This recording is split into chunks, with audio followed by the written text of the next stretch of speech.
కంచ గచ్చబౌలి భూముల వ్యవహారంలో BRS party working president KTR అంతన్నారు ఇంతన్నారు. ఏదో జరిగిపోయిందని వేరే లెవెల్లో బిల్డప్ ఇచ్చిన ఆయన చివరకు తుస్సుమనిపించారు. పసలేని వాదనలతో తన డొల్లతనాన్ని చాటుకున్నారు. తనది మైండ్ గేమే తప్ప సరైన ఆధారాలు లేవని నిరూపించుకున్నారు. దీంతో కేసీఆర్ మొదలుకొని గులాబీ లీడర్లు క్యాడర్ కూడా ఆయనపై అసంతృప్తి వ్యక్తం చేస్తున్నారన్న గుసగుసలు సైతం వినిపిస్తున్నాయి.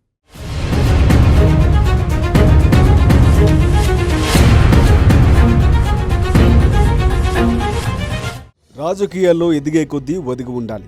ఇక్కడ విమర్శలు ప్రతి విమర్శలు సహజం. అంత మాత్రానే ఏది పడితే అది మాట్లాడితే పలచనైపోతారు. నాయకుడిపై ఉన్న పబ్లిక్ ఇమేజ్ మారిపోతుంది. అందుకే నాయకుడు ఎప్పుడైనా హుందాగా మాట్లాడాలి.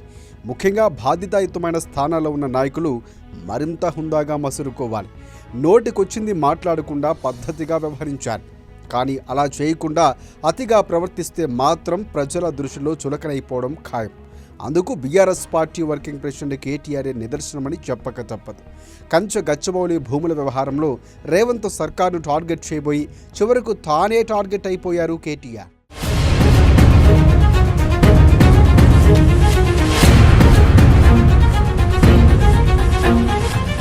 కంచ గచ్చబౌలి భూముల వ్యవహారంలో బీఆర్ఎస్ చేసిన ఓవర్ యాక్షన్ అంతా ఇంత కాదు. ముఖ్యంగా బీఆర్ఎస్ వర్కింగ్ ప్రెసిడెంట్ కేటీఆర్ అయితే రేవంత్ సర్కార్ను బద్నాం చేసేందుకు అన్ని రకాలుగా ప్రయత్నించారు. ఆ కుట్రలేవి ఫలించకపోవడంతో ఇటీవలే 48 గంటల్లో బ్రేకింగ్ న్యూస్ చెబుతానంటూ అందరి దృష్టిని ఆకర్షించే ప్రయత్నం చేశారు కేటీఆర్. నిజంగానే ఏదో పెద్ద బ్రేకింగ్ న్యూస్ ఇస్తారేమో అన్నంతగా బిల్డప్ ఇచ్చారు. చివరకు కొండను తవ్వి ఎలుకన పట్టిన చందంగా పసలేని వాదన వినిపించి తన అసమర్థతను చాటుకున్నారు.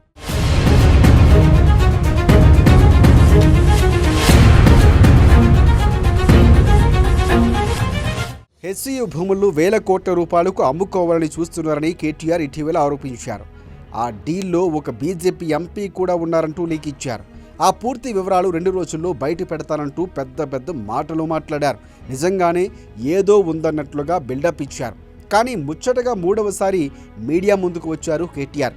అంతా టెన్షన్ అయ్యారు. కేటీఆర్ ఏం బ్రేకింగ్ న్యూస్ చెబుతారోననే టెన్షన్ కూడా నెలకొంది. ఆ బీజేపీ ఎంపీ ఎవరబ్బా అనే ఆతృత, వేల కోట్ల స్కామ్ ఏంటోనని ఉత్కంఠ. కానీ కేటీఆర్ నోట స్కామ్ మాట లేదు. ఆ బీజేపీ ఎంపీ పేరు కూడా రాలేదు.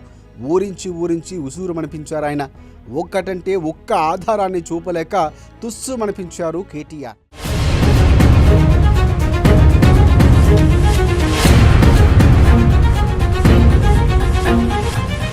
$400 ఎకరాల భూకుంభకోణం జరిగిందని, ఆ ల్యాండ్స్ కుదువబెట్టి భారీగా లోన్లు తీసుకువచ్చారంటూ కేటీఆర్ ఇటీవల ఆరోపించారు.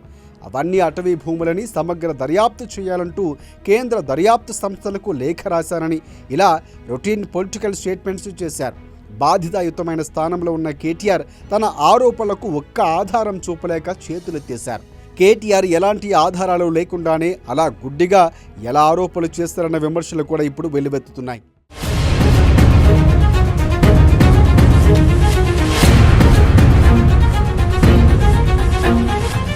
నిజంగానే కేటీఆర్ దగ్గర ప్రూఫ్స్ ఉంటే అంత ఈజీగా వదిలేసేవారు కాదు.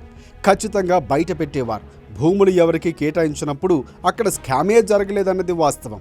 అందుకే నిజం చెప్పే ధైర్యం లేక అలా సోసోగా ఆయన ప్రెస్ మీట్ ముగించేశారన్న విమర్శలు వ్యక్తమవుతున్నాయి. అటు ఆ బీజేపీ ఎంపీ ఎవరో ఎందుకు చెప్పలేదన్న ప్రశ్న ఆయన నుంచి సమాధానమే లేదు. ఆయనకు తెలిసి ఉంటే చెప్పొచ్చుగా, మరోసారి చెబుతానంటూ వాయిదా వేయడం దేనికి? జనాల్లో ఆ భూముల టాపిక్ చుట్టూనే తిప్పేందుకేనా అన్న అనుమానాలు కూడా వ్యక్తమవుతున్నాయి.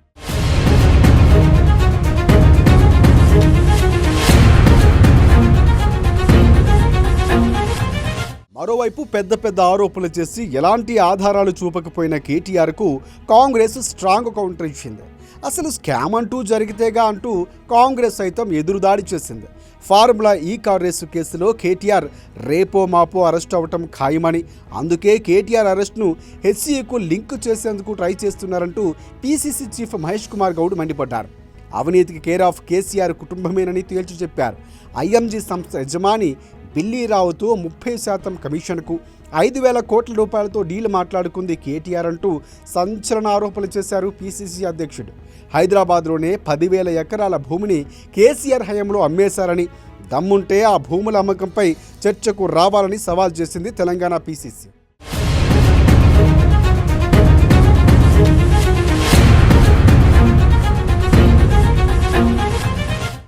కేటీఆర్ పసలేని ఆరోపణలకు కాంగ్రెస్ నుంచి స్ట్రాంగ్ కౌంటర్ పడటం గులాబీ బాసు కేసీఆర్ దృష్టికి కూడా వెళ్ళిందట. కేసీఆర్ కాదు, చివరికి గులాబీ లీడర్లు క్యాడర్ కూడా ఈ ఇష్యూలో కేటీఆర్దే తప్పని తేల్చేశారట. అనవసరంగా మాట్లాడి పలచరైపోయారన్న గుసగుసలు సైతం బీఆర్ఎస్లో వినిపిస్తున్నాయి. అందుకే ఇక ముందు ఏది పడితే అది మాట్లాడకుండా జాగ్రత్తగా వ్యవహరించాలని కేసీఆర్ కూడా కేటీఆర్కు ఒక క్లాస్ తీసుకున్నట్లు సమాచారం. మొత్తంగా కంచె గచ్చబౌలి భూముల విషయంలో ప్రభుత్వంపై బురద జల్లపోయి చివరకు కేటీఆరే అడ్డంగా బుక్ అయిపోయారన్న విశ్లేషకులు కూడా తేల్చి చెబుతున్నారు. ఇకనైనా యువనేత గుడ్డిగా మాట్లాడకుండా కొంత పద్ధతిగా మాట్లాడాలని హితవు పలుకుతున్నారు.